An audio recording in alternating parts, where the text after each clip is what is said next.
All right, so what I'd like us to do is really just have a conversation about. Why don't you start again? What I'd like us to do is really just have a conversation about PACE and about why we started this and why we're asking people to contribute to it. Great, thanks. So, of the many, many, many reasons why people should be contributing to PACE, what in your mind is the most important? And I'll tell you what mine is, so you go first. Okay, I think the thing that we're really trying to do here is to bring an innovative financial model and business model to helping the country and the state in particular to transition to clean energy so that we reduce our carbon footprint, so that we waste less energy, so that we save money, so that we can devote more resources to the things we all really care about, and so we can protect the environment for the future and for our children. Oh, that's pretty great. And from my point of view, why people should be donating right now is that with a small contribution or a large contribution, which we'd love, massed together and pooled together with other hundreds and thousands of contributions, we can create a platform with New Jersey PACE to kick off, to launch, to pay the legal costs and the launch costs and the, all of the startup costs that we have been putting off over the last 2 years as we've been putting in our time to make. So when we have the money to make these last expenses, we'll be up and running as a platform and able to bring in projects that will be able to pay their way. So in order to ramp up, we've got to have those fees paid, particularly lawyers' fees, to get the kind of documents we need. Once that happens, we'll be self-sufficient because our fees, which are going to be low, probably the lowest in the industry, we hope, will cover the costs. Great. So those are the reasons why we're doing this. What I'd really also like us to convey is something of our personal story. One of the really important things to me has been the experience of working with you over the past couple of years. And as you know, we've been married for, over 30 years now. And I've always wanted us to work together, and it just hasn't worked out in the past for a whole variety of reasons. But after you left Deloitte and decided that you didn't want to go back to corporate America, you decided to start working with me on this project. So tell me a little bit about what made you choose that and what your experience has been since we've been working together. Yeah, as you know, my whole career has been in corporate. And I, frankly look down on anything else. That's the way we're trained. That we're doing things right, and this is the best place and the only place to work if you're serious about anything. And I started getting into community. Something really captured my imagination about what's possible in community. It was after Sandy, and of course, all those stories were about community. And I realized that nobody's really paying attention to community. Nobody's helping them revitalize themselves. And some of the work that I was doing early on was about keeping money in the local economy, that the only way that we're really going to rejuvenate our communities is to have businesses thrive and those profits stay in the community rather than going out to Arkansas or the corporate headquarters where those companies have their main investors and executives. So we are Walmartizing our economy, and if you look down the street, almost every town and city, there are brands that we recognize and that are advertising nationally, and that's a good thing in some ways. But what happens is the people working in those stores are making very low wages, and the only really good salaries are in those corporate headquarters. And as we lose businesses to other states, we have less and less of those kinds of jobs. And pretty much all over the country, that's what's happening, is that the money is just getting siphoned up to the headquarters, to the senior people, to the wealthy. And the localization of the economy is key. What I saw about PACE was that you can do two things at once. One, that you can have contractors have access to PACE financing for their clients. So there's hundreds of millions of dollars of private financing that wants to come into this market. that will go through these small local contractors where they'll keep the profits locally in their town. Their buildings in the towns that they work will be improved. They'll be more competitive to bring in tenants, and everybody wins. So PACE is, cuts carbon, creates jobs, and brings localization into the economy in a really smart business model. Great. Everybody wins. I mean, there isn't anybody, we haven't found anyone that doesn't win out of this model. Right. And it really helps us to begin to reinvest in our infrastructure, in our buildings, and in the way that we operate on an everyday basis. We really need to cut back on our energy use, not so much by living, in a more constrained way, but by wasting less. We actually have enough energy to drive all of the things that we want if we use it efficiently, and if we use renewable energy so that it's clean and doesn't pollute. And this is really an opportunity to do that. So it's a unique opportunity for people to contribute to a program that does it. Mostly, I think, when we ask people to give money to charity, it's all about feeding the hungry and taking care of people's injuries in war, and all those things are absolutely important. Yeah. But as well as just trying to overcome some of the problems that we've created in our society, it's also important to begin to build for the future in a positive way. And this allows us to do this in communities across the state to really revitalize these communities using these resources. Sometimes investors are coming from the outside, sometimes it's local banks and credit unions that can put up the money. And we want to keep this working and moving and transitioning to the clean economy as quickly as we can. Yeah, did we mention the ratio of money invested to jobs created, in some across the country where this is being done already, in small pockets. They're saying for every $65,000 invested in PACE projects creates one job. So I was just looking at what would $100 million of investment in New Jersey create using that number, and it was like 1,500 jobs. Now we're looking at $100 million. Did I say 100 million? Yeah, it's got to be more than that. Oh, 100 maybe 15,000 jobs? Right. Yes. Okay. Somewhere Math is not my thing.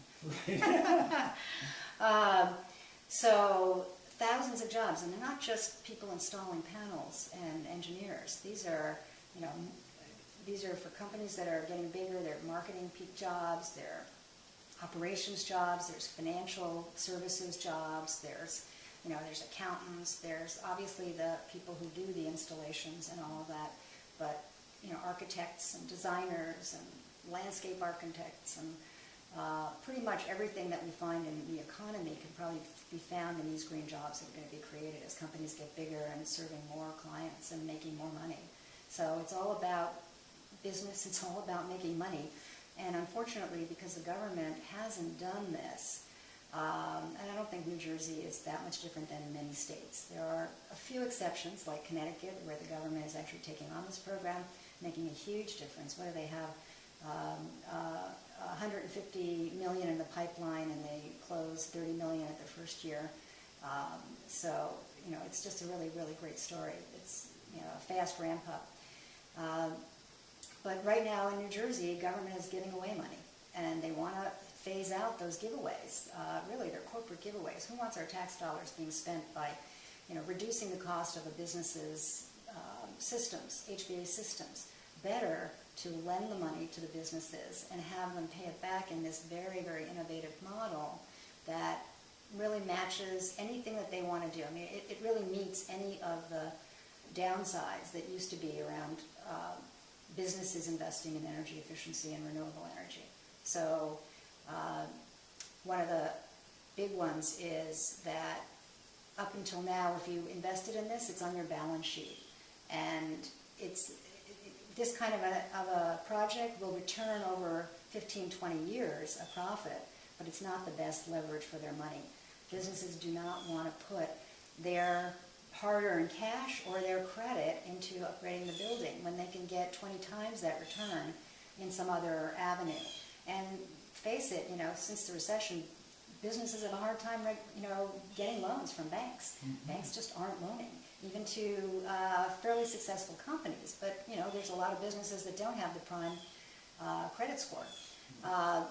So what PACE allows is that the loan is made based on the cash flow of the project rather than the credit score of the business. It's off balance sheet, so it doesn't show up as a loan to the business. And why that's possible is that it's actually the property that's assuming the loan. And then the business can pay the project off over time up to the useful life of the equipment. Could be 20 years in payments in a flat line schedule where they're saving more than their payments, and so they make a saving immediately from day one. Mm-hmm. The loan is attached to the property. It's very secure for investors, so they're able to give a very reasonable interest rate. And if the owner wants to sell the property, and one of the big problems that business owners have had is they say, I don't know how long I'm going to be here. Why would I want to make a couple $100,000 or $1 million improvement on this building and then have to carry that loan even if I sell the property? So no, what happens is it's the property that is basically owning the improvement, and the business or whoever's occupying, whether it's tenants or the owner occupier, pays the installments with its property taxes through the local tax mechanism, and it becomes like an operating expense. Mm-hmm. So it's a win for everyone. Is there any other 100% financing, no money down? That's a key thing, that businesses just don't have the money. We want them to reduce their energy consumption. We want them to transfer to renewables rather than burning fossil fuels. We haven't given them the kind of incentives. And we hear story after story of the government trying to kind of give away money, even if the government gives a business 70% of the costs and the business only has to pay 30%. The owners say, sorry, I don't have that money hanging around, and I'm going to use whatever money I do have hanging around or credit, I'm going to use it for my business. And I know I may be wasting energy and in all kinds of ways, but it's not my biggest cost, so I can't afford to worry about it. So PACE is a no-brainer that buildings, whether they're tenanted, commercial buildings, owner-occupied buildings, industrial buildings, multi-unit apartment buildings, they can all take advantage of this incredible program. Right. So in addition to explaining to people how PACE works and why we're asking people to contribute, I also want to emphasize that we're inviting people to get involved, and we're inviting people to learn more about this. They can go to our website at newjerseypace.org. They can ask us questions, they can send us emails, they can call us on the phone. We're particularly interested in speaking to property owners who know people in their municipality and want to make a difference in their local economy, and to contractors who have projects but don't have the financing available, and to lenders who are interested in investing in these kinds of projects. And this is really, from the financial community's point of view, a new asset class entirely, which is incredibly secure because it's operated through the property tax system in the form of a special assessment that's placed on the properties. And so we invite people to really get in touch with us and work with us and create essentially a new clean economy using PACE. So really it's like, where can you put $10 or $100 that is going to make the biggest difference in leveraging hundreds of millions of dollars through New Jersey, and knowing that your money has allowed that project and that project and that project to start getting up and running, and that we are able to be self-sufficient with just a small leveraged amount of money to start out. So I think it's a no-brainer. Right. Donate now. Great. It's tax deductible. And I really want to say how delightful it is for us to be working together. Yes. How much it fulfills all my aspirations and ambitions. And this is what I want to keep doing for the rest of my life. And it's just been a wonderful couple of years, and I'm looking forward to an open-ended future in which we're successfully making things happen, making a difference in the state of New Jersey and to the lives of the people that we work with. And I'd like to invite anyone who's listening or viewing this to get in touch with us and get involved as well. Absolutely. Great. Big party. Wonderful. Thank Yes, you so thank much. you.